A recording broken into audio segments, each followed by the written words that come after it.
क्या ईरान पूरी दुनिया पर अब लगाएगा टोल? एक ऐसा टोल जिसकी जद में न केवल वो मुल्क आएंगे जिन्होंने अब तक ईरान पर सैंक्शंस लगाए, बल्कि वो भी आएंगे जो इस पूरे युद्ध में बिल्कुल अलग है। दोस्तों, जब से सड़कों पर टोल टैक्स लगना शुरू हुआ है, आपने देखा होगा सड़कें बड़ी मक्खन हो गई है। मतलब गाड़ी चलाने में बड़ा मजा आता है, लेकिन दोस्तों उन सड़कों पर गाड़ी चलाना अब फ्री नहीं है। आपको हर कुछ किलोमीटर में टोल का सामना करना पड़ता है। अब ईरान ने तय किया है कि वो भी टोल लगाएगा, सड़क पर नहीं, पानी पर। दोस्तों, मैं आपको लगातार बता रही हूँ कि कैसे स्टेट ऑफ हार्मोज, ये जो पूरा इलाका है जो आप मैप में देख रहे हैं, ये वो छोटा सा हिस्सा है जिस पर ईरान ने एक तरह से मतलब वहां पर आवाजाही बंद कर दी है। वही शिप्स जा रही हैं जिस पर ईरान चाहता है कि वो जाए। उसके अलावा यूरोपियन यूनियन की, अमेरिका की, जो भी अमेरिका के एलाइज की, उनकी शिप्स तो बिल्कुल बंद कर दी है ईरान ने। और अब जानकारी ये निकल कर आई है ईरान से कि ईरान ऐसा कुछ प्रबंध कर रहा है कि वो जो स्टेट ऑफ हार्मोज से जो भी शिप जाएगा वो उसको टोल देना पड़ेगा ईरान को। ऐसा करके ईरान के साथ जो कुछ भी अब तक हुआ है सैंक्शंस के नाम पर, वो सब दुनिया भर के लोगों से वसूलने वाला है। दोस्तों, तेहरान टाइम्स ने भी ये खबर छापी है और रॉयटर्स ने भी ये खबर छापी है। ये तेहरान टाइम्स का भी कहना है और रॉयटर्स का भी कहना है कि ईरान के एक सांसद ने कहा है कि ऐसी योजना पर ईरान काम कर रहा है जिसके अनुसार अगर हॉर्मुज जो मार्ग है उसमें उपयोग कोई भी जहाज करता है ट्रैफिक के लिए, कोई भी ऊर्जा मतलब एनर्जी सप्लाई के लिए करता है या फिर कोई खाद्य सामग्री के लिए करता है, तो उसको सुरक्षित मार्ग तभी दिया जाएगा जब ईरान को वो टोल देगा। मतलब वहां के सांसद ये कह रहे हैं कि पार्लियामेंट में हम ऐसी व्यवस्था लाने वाले हैं जिससे कि वही शिप्स जाएंगी जो अपना टोल दे देती हैं। आप टोल दीजिए, उसके बाद वहां से शिप्स को गुजार दीजिए। अब आप कहीं कुमकुम, इसमें क्या बुराई है, निकाल दो टोल से। तो दोस्तों, जो दिक्कत आपकी गाड़ी को होती है कि आपका जो सफर है वो महंगा हो गया, दोस्तों टोल टैक्स में आपकी जेब ढीली होती है। और अगर वो सामान वहां से जाएगा तो उस देश के जहां से वो सामान जा रहा है उसकी जेब ढीली होगी। दोस्तों, ईरान के जो जानकार हैं उनका ये कहना है कि ऐसा करके जो सालों साल तक ईरान पर सैंक्शंस लगाए गए वो सारे जो कोर कसर है पूरी कर लेगा और पूरी दुनिया को ये भी बता देगा कि स्टेट ऑफ हार्मोज वो मतलब एक तरह से उसका कब्जे में है, वो जो चाहे उससे कर सकता है। दोस्तों, अगर इस बात के बारे में सोचा जाए तो अभी फिलहाल तो यही हो रहा है। मैं तो नहीं कह रही हूँ कि ईरान कोई पैसा ले रहा है, लेकिन सच्चाई तो ये है कि जो शिप्स वहां से गुजर रहे हैं वही गुजर रहे हैं जिस पर ईरान की हरी झंडी है। ईरान जो चाह रहा है वही शिप्स वहां से गुजर रहे हैं। जो भारत के भी 2 वहां से वेसल्स आए हैं वही आए हैं क्योंकि ईरान ने उसको इजाजत दी। लेकिन पॉइंट ये है कि भारत को केवल 2 तो नहीं, कहीं चाहिए। और भारत को ही नहीं, चीन को भी चाहिए, जापान को भी चाहिए, पूरी दुनिया को चाहिए। और वो जो पूरा स्टेट ऑफ हार्मोज जिसकी वजह से बंद है, उससे पूरी दुनिया में तेल संकट पैदा हो रहा है। आज ही तेल के दाम $110 प्रति बैरल से आगे पहुंच चुके हैं और ऐसे ही रहा दोस्तों तो $200 प्रति बैरल के लिए भी दुनिया तैयार रहे, ये ईरान पहले ही चेतावनी दे चुका है। तो दोस्तों, पूरी दुनिया में हाहाकार मच जाएगा, अमेरिका तो छोड़िए। तो पॉइंट ये कि ईरान के टोल टैक्स से क्या होगा। दोस्तों, ये सवाल मैंने चैट जीपीटी से पूछा। दोस्तों, वैसे तो इसके बहुत सारे रिजल्ट्स हो सकते हैं, लेकिन चैट जीपीटी ने इसको बड़े आसान शब्द भाषा में आपके लिए बताया है कि सबसे पहली बात तो ऑयल एंड गैस महंगा हो जाएगा। क्यों? क्योंकि कोई भी शिप यहां से जाएगी दोस्तों तो उसको पहले से ज्यादा उसका कॉस्ट आ गया ना, तो वो जो जिसकी भी शिप है वो खुद थोड़ी अपनी जेब से देगा। कोई भी बीमा कंपनी है तो हर शिप का बीमा होता है, तो वो खुद थोड़ी अपनी जेब से देगी, वो उसका कॉस्ट बढ़ गया। कॉस्ट बढ़ गया तो अल्टीमेटली वो किसके खाते में जाएगा? वो एंड यूजर के खाते में जाएगा। तो बाय डिफॉल्ट तेल और गैस के दाम बढ़ जाएंगे। दोस्तों, इसके बाद लिखा है शिपिंग कॉस्ट एक्सप्लोड हो जाएगी। मतलब ऑलरेडी शिपिंग इंश्योरेंस और फ्रेट कॉस्ट कई गुना बढ़ रहे हैं। टोल लगने के बाद कंपनियां एक्स्ट्रा पैसा देंगी, सामान महंगा हो जाएगा, जैसे इलेक्ट्रॉनिक्स, फूड, फर्टिलाइजर सब महंगे हो जाएंगे। इसके बारे में चिंताएं पहले ही बढ़ गई हैं। जब जैसा कि मैंने आपसे कहा शिपिंग कॉस्ट महंगी होगी तो कोई कंपनी खुद थोड़ी बेयर करेगी, वो एंड यूजर को देगी।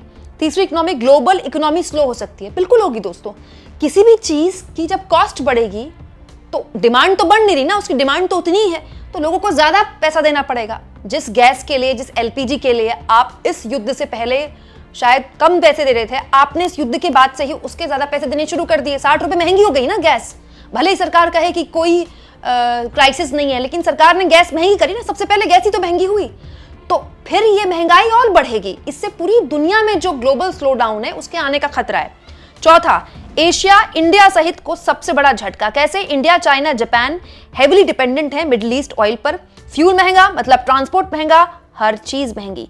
इंडिया में diesel, petrol, fertiliser cost, food inflation सब बढ़ेगा क्योंकि सब एक दूसरे से जुड़ा हुआ है। नेक्स्ट, फूड क्राइसिस तक हो सकती है। इसके बारे में मैंने आपको एक खबर भी दिखाई है, आप चाहें तो मुझे मेरी इस खबर में जरूर देखिएगा कि कैसे दुनिया भर में एक संकट पैदा हो सकता है फर्टिलाइजर्स का, क्योंकि दुनिया का एक बहुत बड़ा हिस्सा है जो इसी हिस्से से मिडिल ईस्ट से गैस आती है, उससे यूरिया बनता है, और उसके अलावा जो फर्टिलाइजर्स का भी बहुत बड़ा हिस्सा यहीं से आता है। फिर वो भी महंगा हो गया, तो वो भी महंगा हो गया तो या तो सरकार उसमें सब्सिडी कम कर देगी या फिर सरकार के लिए भी वो महंगा होगा देना, तो फिर दुनिया भर में एक अलग तरह का क्राइसिस पैदा हो सकता है जो अभी नहीं दिख रहा है, लेकिन आने वाले वक्त में वो मुश्किल पैदा कर सकता है दुनिया के लिए।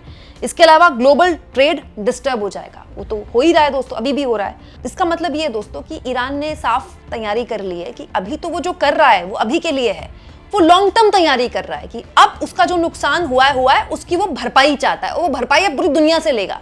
यहाँ मैं एक बात आपको बता दूं दोस्तों, ईरान का कहना है कि वो ये भरपाई उन कंट्रीज से लेगा जिन्होंने उस पर सैंक्शंस लगाए।